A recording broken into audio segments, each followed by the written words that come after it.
Hello दोस्तों और सभी को नमस्कार। मैं संदेश और आपका स्वागत है मेरे चैनल में संदेश आईएएस एकेडमी। और आज के इस वीडियो में हम डिस्कस करेंगे कि इकोनॉमिक्स जो कि एक बहुत ही इंपॉर्टेंट सेक्शन है प्रीलिम्स के लिए, उसके बारे में हम डिस्कस करेंगे कि इकोनॉमिक्स के हमारे सोर्सेज क्या होना चाहिए और कैसे इकोनॉमिक्स के जो पैटर्न बदले हैं, पिछले प्रीलिम्स का जो पैटर्न बदला है, अब इकोनॉमिक्स के क्वेश्चन भी थोड़े ट्रिकी आने लगे हैं। तो ऐसे क्वेश्चन को हम कौन से सोर्सेज फॉलो करें जिससे हम इकोनॉमिक्स के अधिकतर क्वेश्चन को सही सॉल्व कर पाएँ और जिस सोर्स को फॉलो करने से हमारा एक्यूरेसी बढ़े, हम ज़्यादा से ज़्यादा क्वेश्चन कवर कर पाएँ। तो आज हम इकोनॉमिक्स के सोर्सेज के बारे में डिस्कस करेंगे कि इकोनॉमिक्स के लिए क्या सोर्सेज फॉलो करना चाहिए। बहुत सारे लोगों ने पूछा था कि सर इकोनॉमिक्स पे वीडियो बनाइए एनवायरनमेंट पे, तो हम आज इकोनॉमिक्स के सोर्सेज पे वीडियो लाए हैं। आप लास्ट तक देखेंगे, सोर्सेज का हम डिस्कस करेंगे। और जो लोग नए हैं वो मेरे चैनल को सब्सक्राइब और शेयर कर लें। सब्सक्राइब कर सकते हैं, बहुत सारे इंपॉर्टेंट वीडियो मैंने डाला है सीसेट पे, जीएस पे, वो सब आप देख सकते हैं, सीसेट के ट्रिक्स पे, जीएस के ट्रिक्स पे। तो चलिए वीडियो में आगे बढ़ते हैं।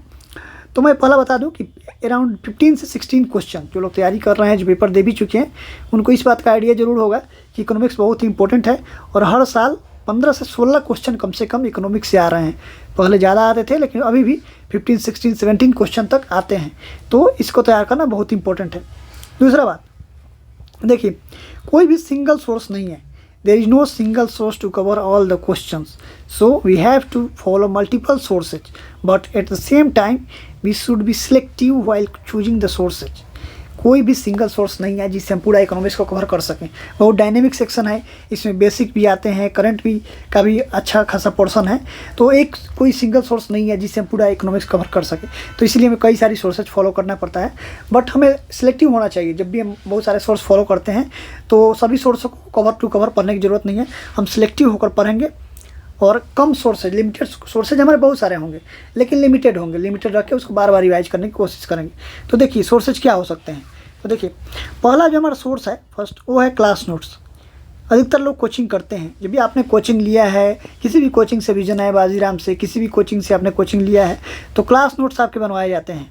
तो पहला सोर्स तो हमारा क्लास नोट्स ही होता है कि आप क्लास नोट्स को फॉलो करें। जो भी आपका क्लास नोट टीचर ने लिखवाया है उसको फॉलो करें। उसमें से जो प्रीलिम्स के लिए जो चैप्टर्स हैं उसको फॉलो करें। तो पहला सोर्स आपका ये हो सकता है।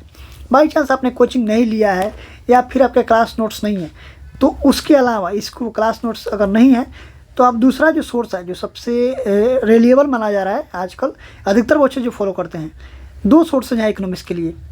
एक तो है मुरनाल का, इसका नाम सभी लोग जानते हैं। मुरनाल जो है इकोनॉमिक्स के लिए बहुत फेमस है और मुरनाल सर का सोर्स जो है फॉलो कर सकते हैं। उनका जो मटेरियल आता है 700-800 पेज है, उससे भी ज़्यादा है, बल्कि है मटेरियल, लेकिन उनका बहुत रिलायबल मटेरियल माना जाता है। तो या तो मुरनाल सर को आप फॉलो कर सकते हैं, नहीं अगर मुरनाल सर का आप नहीं तो श्रीराम आईएएस का मटेरियल आप फॉलो कर सकते हैं। श्रीराम आईएएस का मटेरियल भी बहुत ही अच्छा माना जाता है। तो ये दो बहुत ही रिलायबल सोर्स हैं, एक मृणाल सर का और नहीं तो श्रीराम आईएएस का। इन दोनों में से जो आपको अच्छा लगे, जिसमें आप कंफर्टेबल हो, वो फॉलो कर सकते हैं। अब एक यहाँ पे मैं आपको बता दूं कि मृणाल सर का जो नोट्स है वो बहुत ही बल्कि नोट्स है, 800 या 1000 पेज का है। तो इसको पढ़ते समय आपको सिलेक्टिव होना पड़ेगा और प्रीलिम्स के समय ऐसे चैप्टर को आप फॉलो करें जो प्रीलिम्स के लिए इंपॉर्टेंट है, उस चैप्टर को बार बार रिवाइज कर लेंगे। और थोड़ा सिलेक्टिव होना पड़ेगा क्योंकि मृणाल सर का जो नोट्स है वो बल्कि है, तो यहाँ पर आप सिलेक्टिव होंगे। तो पहला क्लास नोट्स, अगर क्लास नोट्स आपके पास नहीं है तो मृणाल सर का मटेरियल और नहीं तो श्रीराम आईएएस का, ये आपका मटेरियल, कोचिंग मटेरियल हो गया। तीसरा चीज़ आपको क्या करना है कि बजट जो भी आया है इस साल का बजट जो है एंट्रीम बजट है, तो थोड़ा आप एंट्रीम बजट के बारे में पढ़ लेंगे क्या होता है। वोट ऑन अकाउंट लिया गया है तो बजट समरी जो है, बजट का जो भी है 24-25 जो एंट्रीम बजट है, इसका समरी आप देख लेंगे। समरी विजन आईएएस निकालता है और भी कोचिंग निकालते हैं, फोरम या फिर जीएसएस कोड, ये लोग समरी निकालते हैं बजट का। तो बजट समरी, बजट हाइलाइट्स आप देख लेंगे और बजट को देख के जाएंगे। हो सकता है 1-2 क्वेश्चन आ जाए कभी बजट से। तो एक तो हो गया, बजट को आपको 1-2 बार देख के जाना है। चौथा जो सोर्स हमारा हो सकता है, इकोनॉमिक सर्वे आता था। हर साल इकोनॉमिक सर्वे आता है बजट के 1 दिन पहले, लेकिन इस बार इकोनॉमिक सर्वे नहीं आया है। सरकार इकोनॉमिक सर्वे बाद में निकालेगी, फाइनेंस मिनिस्ट्री। और एक रिपोर्ट आया है Indian economy review, Indian economic review करके एक रिपोर्ट आया है, इंडियन इकोनॉमी रिव्यू। इसका समरी आप पढ़ लें। जो भी विजन आईएएस अगर कोई कोचिंग निकालता है तो इसको आप देख लें, इंडियन इकोनॉमिक रिव्यू को, इसको आप देख के जाए। इसमें से कुछ डाटा, कुछ रिपोर्ट्स आप कलेक्ट कर सकते हैं कि इससे ट्रेंड आपको पता चल जाएगा। और हो सकता है 1-2 क्वेश्चन आपको, 1-आध क्वेश्चन में, 1-2 क्वेश्चन में हेल्प कर दे। ये रिपोर्ट जो है Indian economy review, finance ministry का रिपोर्ट है, इकोनॉमिक सर्वे के बदले आया है। इकोनॉमिक सर्वे बाद में आएगा, तो इसको आप देख लें, इससे आपको हेल्प मिलेगा इकोनॉमिक्स के क्वेश्चन सोल्व करने में।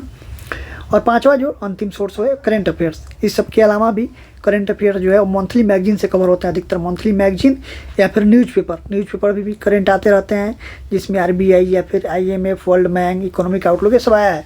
तो मंथली मैगजीन आप एटलीस्ट 7 to 8 मंथ का अगस्त से कम से कम आप अगस्त से लेकर और मार्च तक का जो इकोनॉमिक्स का जो मेन टॉपिक है, अगस्त से लेकर और मार्च तक का इकोनॉमिक्स का जो मेजर टॉपिक्स हैं, जो करंट में हाईलाइट टॉपिक्स हैं, उसको आप फॉलो करें।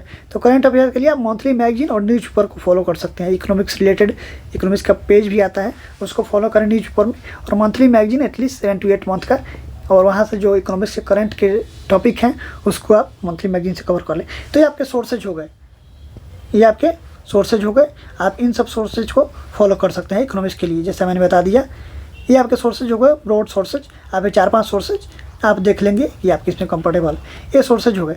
अब दूसरी बात मैं आपको बताना चाहूँगा कि चैप्टर्स इकोनॉमिक्स में कौन से चैप्टर प्रीलिम्स ओरिएंटेड, हम प्रीलिम्स की बात कर रहे हैं, अभी हम मेंस की बात नहीं कर रहे हैं। तो प्रीलिम्स में कुछ चैप्टर्स जो हैं बहुत इंपॉर्टेंट हैं, जहाँ से ज़्यादा क्वेश्चन आते हैं। जैसे बैंकिंग वाला सबसे इंपॉर्टेंट जो चैप्टर है, बैंकिंग एंड मनी मार्केट।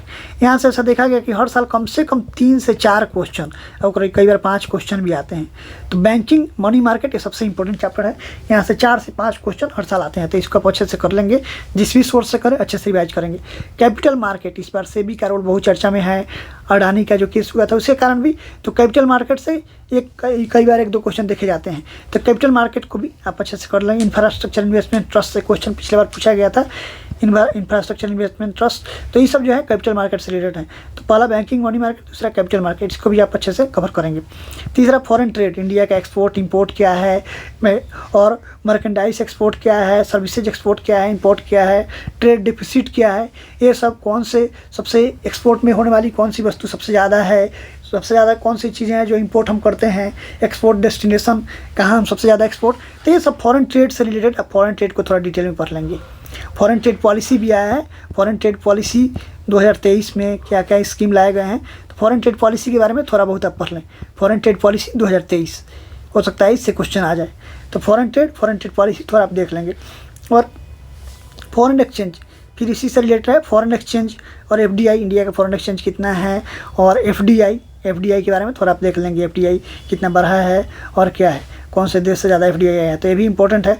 उसी तरह इन्फ्लेशन में CPI, WPI और इन्फ्लेशन को CPI इंडेक्स जो है, ये सब चीज़ें आप देख लेंगे। इन्फ्लेशन से रिलेटेड जो भी कॉन्सेप्ट है, डेटा है, वो सब देखेंगे। और IMF, वर्ल्ड बैंक के बारे में आप पढ़ लेंगे। IMF, वर्ल्ड बैंक, RBI सब के बारे में क्वेश्चन कई बार 1-2 स्टैटिक पोर्शन से क्वेश्चन आ जाते हैं। तो IMF, ये सब इंपॉर्टेंट चैप्टर मैंने आपको बता दिए कि ये सब चैप्टर पे फोकस रहना है।